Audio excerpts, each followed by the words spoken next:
Lady super star Nayanthara நடிச்சு சமீபத்துல வெளியான அன்னபூரணி படம் பல காரணங்களுக்காக பல சர்ச்சைகள்ல சிக்குச்சு. அதை தவிர்த்து படத்துல பல்வேறு உணவு வகைகளும் அதை தயாரிக்கிற முறைகளும் காட்சிப்படுத்தப்பட்டிருந்துச்சு. குறிப்பா ரீசெண்டா சோசியல் மீடியால வைரலா பேசப்பட்டு வர நோ பாயில் நோ ஆயில் உணவு முறை பற்றியும் ரொம்ப பாசிட்டிவா காட்டியிருந்தாங்க. சமைக்காம ஆரோக்கியமா சாப்பிடுற முறைன்னு பிரபலமா பேசப்படுற இந்த முறையில எண்ணெய் யூஸ் பண்ணாம வேக வைக்காம உணவு வகைகள் தயாரிக்கப்படுது. இந்த முறையில ஊற வச்ச அவல் தான் ரெகுலர் சாதத்துக்கு ரீப்ளேஸ்மெண்ட். அது மட்டும் இல்லாம முருங்கைக்கீரை வடை தொடங்கி வாழைக்காய் வச்சு செய்யற கட்லட் வரைக்கும் சமைக்காமலே செய்யற இந்த நோ பாயில் நோ ஆயில் முறை உண்மையிலேயே ஆரோக்கியமானதா இல்ல இதனால ஏதாவது ஆபத்துகள் வருமா? இது போன்ற கேள்விகளை மையமா வச்சு தமிழ்நாடு அரசு மல்டி சூப்பர் ஸ்பெஷாலிட்டி மருத்துவமனையின் உணவியல் நிபுணர் மீனாட்சி பஜாஜுடன் சத்தியம் டிஜிட்டல் குழு மேற்கொண்ட உரையாடல் தற்பொழுது உங்களுக்காக. இப்போ வந்து நோ பாயில் நோ ஆயில் அந்த மாதிரி ஒரு ட்ரெண்ட் போயிட்டு இருக்குல்ல மேம், அது எப்படி சேஃபா இல்லை அது என்ன ப்ரிஃபரபிளா ஹெல்த்தியா அந்த மாதிரி ஒரு ஒப்பீனியன் வேணும். பேசிக்கலி நோ ஆயில் குக்கிங் நம்ம பண்றது ஹெல்தி தான், ஆனா அது லைஃப் லாங் நம்மளால மெயின்டைன் பண்ண முடியாது இல்லையா? இப்போ இப்ப நிறைய vitamin A D E K இதெல்லாம் fat soluble vitamins.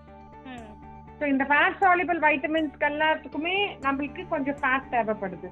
So no oil இல்லாம நம்ம லைஃப் லாங் இருந்தோம்னா நம்மளுக்கு ஃபேட் சால்யுபிள் வைட்டமின்ஸ் வராது. இப்ப நுண்சத்துக்கள்ல கேளுங்க, நுண்சத்துக்கள்ல 2 டைப் நுண்சத்துக்கள்ப்பா. ஒன்னு வைட்டமின்ஸ்ல ஒன்னு வாட்டர் சால்யுபிள் இருக்குது, ஒன்னு ஃபேட் சால்யுபிள் இருக்குது. சரியா?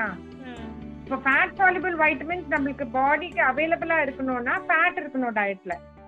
அந்த ஃபேட் நீங்க பால்ல எடுக்கலாம், தயிர்ல எடுக்கலாம், இல்லைன்னா நட்ஸ்ல எடுக்கலாம். அடுத்தது பாத்தீங்கன்னா அசைவ உணவுல ஃபேட் இருக்குது. இப்ப அசைவ உணவை பச்சையா சாப்பிட முடியுமா? வேக வச்சுதான் சாப்பிடணும். அதை வேக வைக்காம சாப்பிட முடியாது. சோ எதெல்லாம் நம்ம சமைச்சு சாப்பிடணுமோ சமைச்சுதான் சாப்பிடணும், எதெல்லாம் நம்ம தாளிச்சு சாப்பிடணுமோ தாளிச்சுதான் சாப்பிடணும். ஸோ தாளிப்பு இல்லாம ஃபுல் லைஃப் தாளிப்பு இல்லாம நம்ம லைஃபை நடத்துறது ரொம்ப கஷ்டம். இந்த கஷ்டம்னு சொல்ல முடியாது, அதோட விளைவுகள் நிறைய இருக்குது. அதே சமயத்துல நம்ம வேக வைக்காம பழம் நம்ம வேக வைக்காம சாப்பிடலாம், சில காயெல்லாம் வேக வைக்காம சாப்பிடலாம். கீரை வேக வைக்காம சாப்பிட முடியுமா? சோ எல்லாத்துக்குமே ஒரு இம்பார்ட்டன்ஸ் இருக்குது லைஃப்ல. எதுவுமே எக்ஸஸ்ல பண்ணக்கூடாது. இப்போ நோ பாயில் நோ ஆயில்னா சில உணவு பொருட்களுக்கு மட்டும்தான் அது சேரும். எல்லா உணவுப் பொருட்களும் அந்த கான்செப்டை நம்மளால உபயோகிக்க முடியாது. அப்போ இதுவே இந்த முறையிலேயே நாங்க எப்பவுமே சாப்பிடுறோம் அப்படின்னு சொல்றவங்களுக்கு என்ன மாதிரியான டெஃபிஷியன்சிலாம் வரதுக்கு சான்ஸ் இருக்கு மேம்? இப்போ சே எக்ஸாம்பிள் நோ ஆயில், அவங்க நோ ஆயில் சாப்பிட்றாங்கன்னா அவங்க அதுக்கு தகுந்த மாதிரி ஃபேட் உள்ள உணவுப் பொருட்கள், சமைக்காத ஃபேட் உள்ள உணவுப் பொருட்கள் அவங்க உணவுல சேர்த்துக்கணும். சப்போஸ் அவங்க ஆயிலே யூஸ் பண்றது இல்ல, எதுல பொரியல் பண்றாங்க, அதை சும்மா வேக வைக்கிறாங்க, அதுல எண்ணெய் போடுறது இல்ல, பருப்பு வேக வைக்கிறாங்க, அதுல எண்ணெய் போடுறது இல்ல, சாதத்துல எண்ணெய் போட வேண்டாம், சப்பாத்தில எண்ணெய் போட வேண்டாம். சரியா? ஆனா அதே சமயத்துல அவங்க பாலும் நட்ஸும் எடுத்துக்கலன்னா அவங்களுக்கு வேண்டிய ஃபேட் சால்யுபிள் வைட்டமின்ஸ் வேண்டிய ஃபேட் உணவுல வராது. இப்போ நான் கேரட் சாப்பிடுறேன், கேரட்ல பீட்டா கேரட்டின் இருக்குது. சரியா? Beta carotene is a form of vitamin A. அந்த வைட்டமின் ஏ நம்ம உடம்புல போய் சேரணும்னா கொழுப்பு வேணும். ஸோ அந்த கொழுப்பு நம்மளுக்கு பால்ல இருந்து வரணும், இல்ல நட்ஸ்ல இருந்து வரணும். சப்போஸ் நம்ம எண்ணெயில வரலன்னா, at the same time you require fat soluble vitamins and certain essential fatty acids. இல்லைன்னா தோல் எல்லாம் காய ஆரம்பிச்சிடும், ஹார்மோன் மேல இஃபெக்ட் வந்துடும், வைட்டமின் டி டெஃபிஷியன்சி வரலாம். வைட்டமின் டி டெஃபிஷியன்சி வந்தா கால்சியம் அண்ட் பாஸ்பரஸ் அப்சார்ப்ஷன் ஆகாது, எலும்பெல்லாம் வீக் ஆயிடும். அதே மாதிரி வைட்டமின் டி எதிர்ப்பு சத்துக்கு நல்லது, வைட்டமின் ஏ எதிர்ப்பு சத்துக்கு நல்லது, vitamin E anti infertility vitamin, vitamin K கிளாட்டிங்க்கு வேணும், இதெல்லாம் வேணும். ஸோ இதெல்லாம் சப்போஸ் நான் ஆயிலே போடாம சாப்பிட்டேன்னா கண்டிப்பா நான் பால் எடுத்துக்கணும், உணவுல நட்ஸ் எடுத்துக்கணும், சீட்ஸ் எடுத்துக்கணும், அவகேடோ எடுத்துக்கணும். அப்பதான் ஓரளவுக்கு என்னோட நியூட்ரிஷனல் ரிக்வயர்மெண்ட்ஸ் கொஞ்சம் மீட் ஆகும். நோ ஆயில் குக்கிங்க்கு வேண்டியது புரியுதா? இப்ப ரெண்டுமே நோ ஆயில் நோ ஆயில்னா ரொம்ப கஷ்டம். கஷ்டம். சுத்தமா அவங்களால அசைவ உணவு தொடவே முடியாது, தொடவே கூடாது.